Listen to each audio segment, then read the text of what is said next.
현실제약의 제품개발부의 송봉진입니다. 제가 질문 하나 해도 될까요? 네.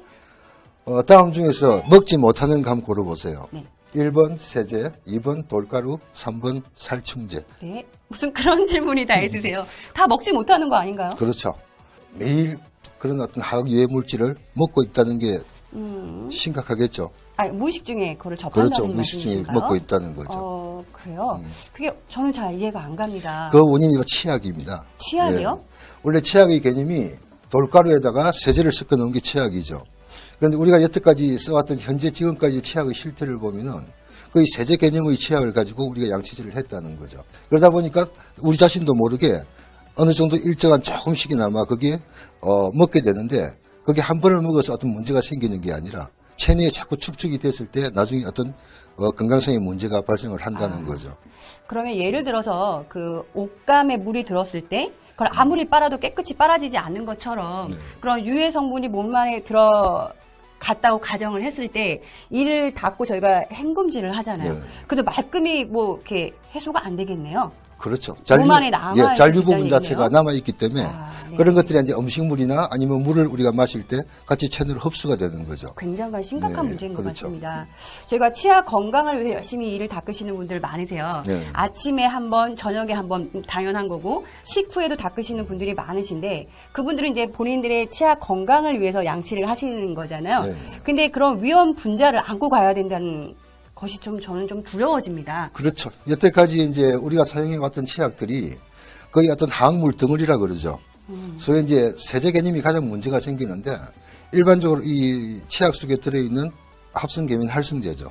그건 뭐 비누에도 들어있고 치약에도 들어있을 뿐만 아니라 폼클렌징, 샴푸, 린스, 세탁세제 이 합성계면 활성제가 때를 벗기는 데는 가장 효과적이니까요. 그럼 저희가 이를 닦을 때 그 나는 거품? 네. 그것도 그게 그렇죠. 똑같은 세제가 나는 거품 그러니까 그게 건가요? 이제 합성계면활성제 소듐 라우릴 설페이트라는 건데 미국 직업안전연구소에서 거의 어떤 화학물 중에서 최고의 맹독성 물질로 분류가 되어 있는 것이기도 한데 사용하지 않을 수가 없는 상태죠. 현실적으로.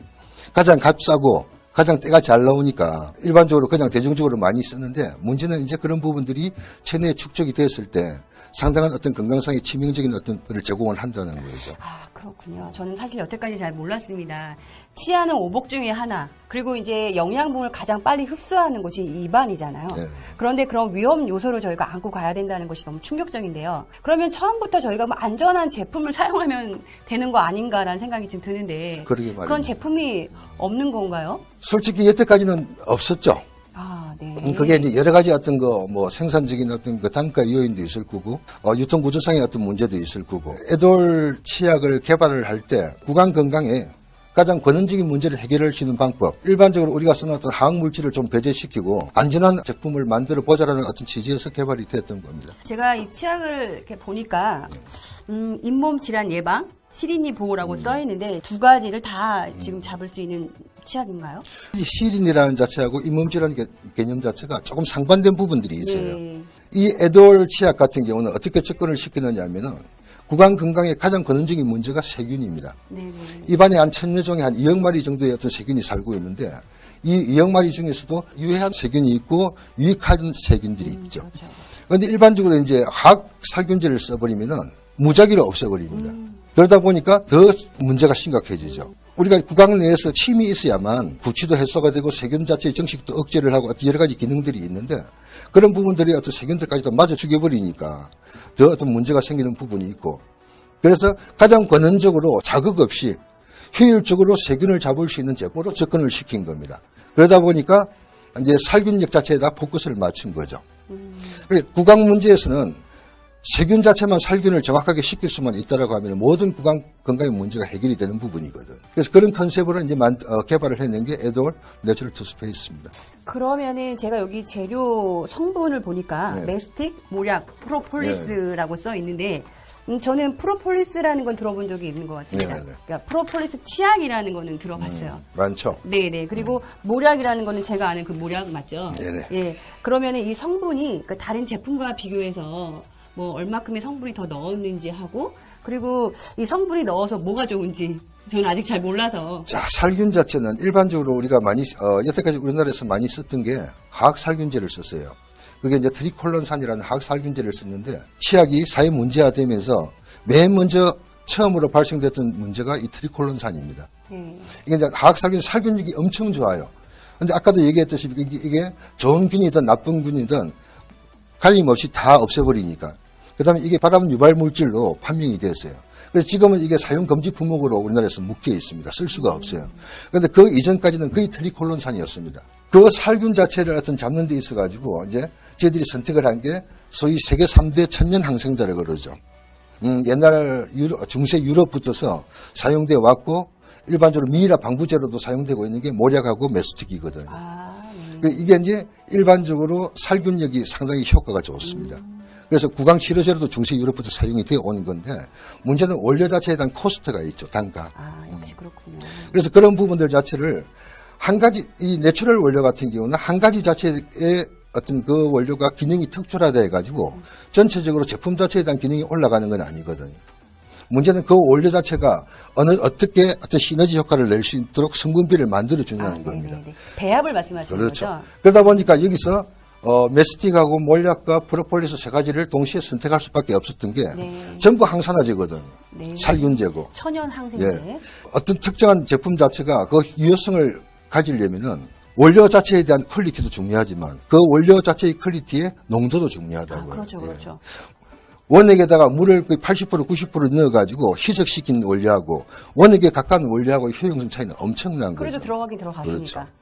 그런데 이제 컨셉용으로 연 게 아니라 살균을 목적으로 이 에돌 치약은 내려갔다는 거죠. 그러니까 이 세 가지 자체의 품목만 11%가 들어가 있다는 거예요. 일반적으로 치약의 개념에서 11%라는 증수 개념은 상상도 못하는 그럼 함량이에요. 에돌의 내추럴 치약은 많이 그런 뭐 독창성? 그렇죠. 차별하죠. 아니 메스틱 같은 경우는 우리가 입안에 있는 위염이나 아니면 위궤양이나 위암까지 발전시키는 헬리코박터균 자체를 잡을 수가 있고 파일로리균 그것도 같은 위염 자체를 유발시키는 물질인데 그 균을 99.9% 삼일시킬 수 있는 게 메스틱입니다. 그러니까 일반적으로 잇몸 질환이나 치주 질환에 어떤 치료제로 많이 쓰이고 있고 그다음에 모략 같은 경우는 항염증제예요. 근데 프로폴리스는 우리가 일반적으로 천연 페니실린이라고 그러죠. 항산화 작용. 이 세 가지 자체를 합쳐 넣음을 해가지고 그 살균 자체에 대한 신지 효과를 극대화시켜 놓은 거죠. 이게 11%가 들어갔다라고 하면은 아마 다들 놀랄 겁니다. 네. 예. 여기에 보니까 내추럴 치약의 무슨 성적 시험서 같은 거, 뭐 이런 것들이 좀 있으면 소개해 주세요. 유해 원료가 전혀 들어가 있지 않다는 거. 불검출. 그러니까 이제 일반적으로 사회 문제화되었던 CMIT, MIT 같은 가습기 살균제, 파라벤, 보존제, 방부제. 파라벤도 들어가 있나요? 예. 파라벤 같은 경우에 지금 총 6종이 있는데 우리나라에서 시각처에서 지금 허용한 게 4종으로 줄여놨습니다. 너무 어떤 그게 자극이 심하다 보니까. 그러니까 이 파라벤 같은 경우는 4가지 종류를 사용을 하는데 이 지금 보존제로 사용을 하기 때문에 건강상에 직접적으로 영향을 주는 부분들이 상당히 많아요. 화장품에 들어가 있는 파라벤은 많이 자외선과 만났을 때 뭐 기미, 주름, 그다음 뭐 검버섯을 야기시키고 또 뭐 알레르기성 그렇죠. 피부염. 근데 더 위험한 거는 그 호르몬에 악영향을 준다는 게 가장 위험해요. 호르몬 자체에 대한 변형을 가져올 수도 있고. 그래서 여성의 경우는 유방암을 야기시키고 남성 같은 경우에는 뭐 그 정제수를 감소시키고 전립선에도 안 좋다는 그런 통계가 다 나와 있는데 그게 치약에도 들었다는 얘기신 거죠? 초등학생 3학년부터 6학년까지 조사를 해보니까 초등학생들이 소변에서 파라벤이 검출이 돼요.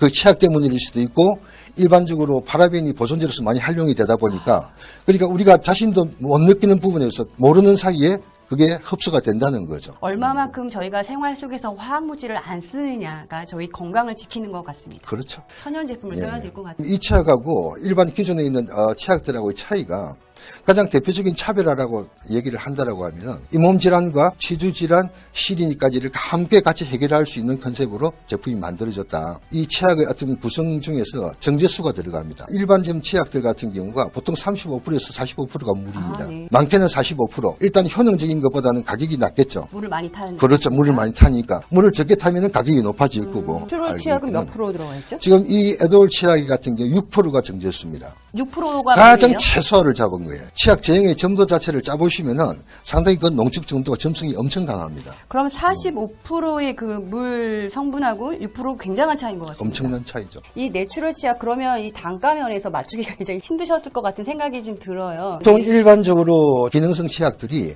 보통 100g에서 125g 사이를 기준해가지고 15,000원에 판매하는 게 거의 대부분입니다. 뭐 이베이 사이트나 외국 사이트에 들어가면 35,000원, 45,000원짜리도 있어요. 일반 치약하고 이 에돌 치약 치약이 다른 게 메스틱, 몰약, 프로폴리스에 아파타이트에 인산산 칼슘까지.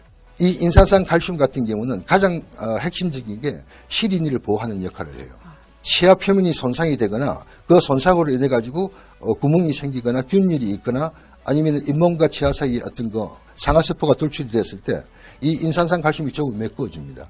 자극을 받지 않도록 보호를 해주는 거죠. 그러니까 전체적으로 한 치약 안에 다 들어가 있다는 거. 그럼 이 함량이 어느 정도 되느냐면은 3%, 5%니까 11%라고 그랬죠. 네네네. 인산산 칼슘이 20%에 아파타이트가 25%입니다. 메인 원료당 36%가 들어가 있는 거죠. 어마어마한 양이죠. 그러면 저희 나라에서 그때 이제 통계가 나온 게 있었는데 네. 20대 이후에 치주 질환을 갖고 있는 사람들의 통계가 2명 중에 1명이라고 30대 이상은 4명 중에 3명. 3명. 40, 50대에는 8, 90%가 네네. 치주 질환을 안고 있다고 하는데 그럼 20대 이상 정도의 성인이라면 에돌의 내추럴 치약 네네. 정도면 괜찮을까요? 제조사에서 좋게 만들었다는 것보다 백문이 불여일견에 직접 써보시고 느끼시는 게 가장 좋은 방법이겠죠. 네, 꾸준히 써야 되겠죠. 그렇죠. 그런데 시린이 같은 경우는 그게 아마 일주일 정도 안에 느낌이 있을 겁니다. 잇몸 건강, 치아는 미리미리 예방하는 게 더 중요할 거라는 생각을 듭니다.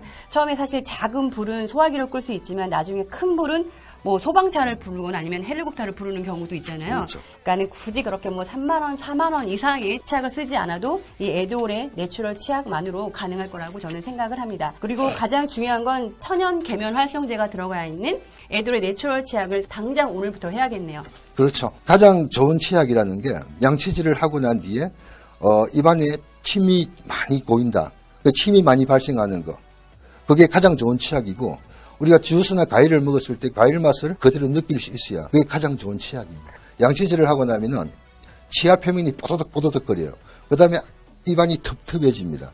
그게 그 텁텁함 자체가 나중에는 어느 정도 누적되어 있다가 그게 구취의 원인이 될 수도 있고. 그러니까 이제 그런 부분들이기 때문에 지금 여기서 저희들이 쓴 게 이제 자극이 전혀 없는 계면활성제를 선택을 한 겁니다. 피부도 마찬가지겠지만 클렌징도 중요하지만은 그 클렌징을 하는 것 자체보다는 그 클렌징 과정에서 자극이 없어야 되는 거죠. 그렇죠. 예, 그게 가장 중요한 부분입니다. 맞습니다.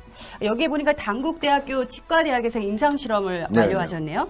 3가지 부분에서 임상실험을 하셨나 봐요. 예, 구취 부분하고 그 다음에 잇몸 질환, 즉 치주염하고 치연염, 그 다음에 시린이, 네네. 그 3가지 자체를 가지고 저희들이 임상 테스트를 의뢰를 했었는데 지금 치연 치주염 개선 효과 같은 경우는 93.1% 정도, 대단한데요. 구취 감소율 같은 경우는 86.2%, 82.8% 정도로 나오는데 이 지금 수치가 지금 단국대 치약연구소에서 여태까지 임상 실험한 어떤 여러 가지 제품들 중에서 거의 최고치라고 그래요? 그쪽에서 이야기를 하니까 유해성 자체가 높다고 볼 수가 있죠.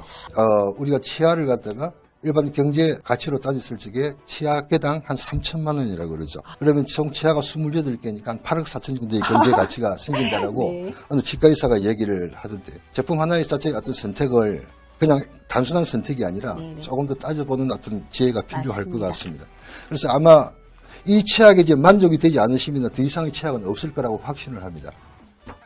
치과보험 한 달에 10,000원 이상은 듭니다. 나중에 치과 질환 앓고 나서 임플란트다 뭐다 수백만 원의 보험료를 받으면 뭐 하겠습니까? 이미 치아 건강은 이렇고 씹는 재미도 이러는데 말이죠. 치아 보험보다 더 중요한 건 아프지 않는 것입니다.